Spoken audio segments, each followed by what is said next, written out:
त्रयोविंशस्तवकः प्रकीर्णकं నరమనోరమావృత్తం గాయత్రీ మంత్రగర్భితం. ఇందులో శ్లోకంలో ప్రతి 3 లైన్లోని తత్సవితుర్వరేణ్యం భర్గో దేవస్య ధీమహి ధియో యో న ప్రచోదయాత్ అని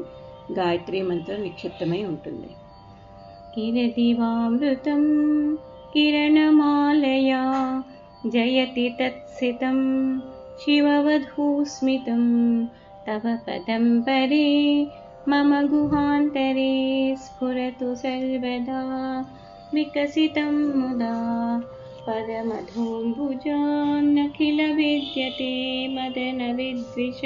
సదనరాజ్ఞితే విభూతయోరరీకుతబహూద్భవో విధధర్తుర్జగత్రయమిదం శివో తవ తు ఖేళనే నలినజాండకం గిరిశవల్లభే భవతి కందుకం సకలమస్యు మే సదభయంకరే తవ కరే పరే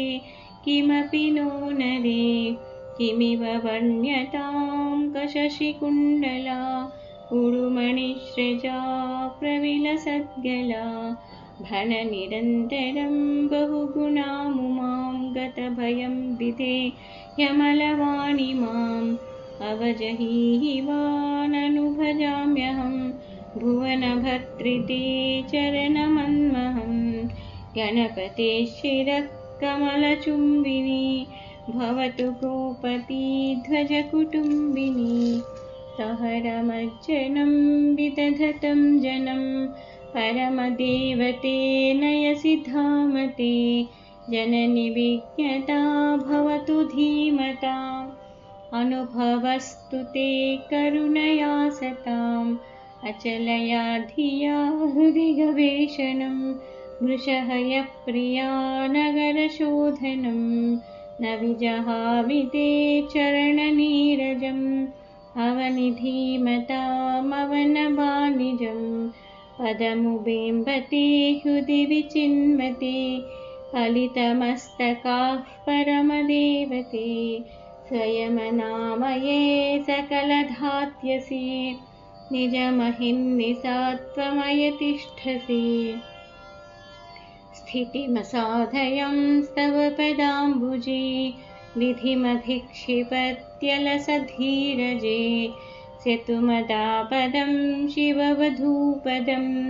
యదృశయో విదుస్త్రిభువనాస్పదం గుణగణం గృణం స్తవ శివే శివం గతభయో భవం మదమితో నవం తవ కృపావశాత్తతితమవ్యయే జనని న ప్లుతిస్తవ యదంఘ్రయే నయన దృశ్యయోరయ్యదంతరం తదమరసుస్తుతే తవ వపుః పరం అహమితి స్మృతిః కను విభాసతే ఇతి విచోదయన్మహతి లీయతే అమృత సంజ్ఞకే సుఖచిదాంతకే మతిమదత్థితే జనని ధామ్నితే అయి ముదాస్పదం స్పృశతి తే పదం స్వసితయాత్రయా సతతదృష్టయా దధతు సత్కవేర్గణపతిరిమాప్నగభువో ముదం నరమనోరమా.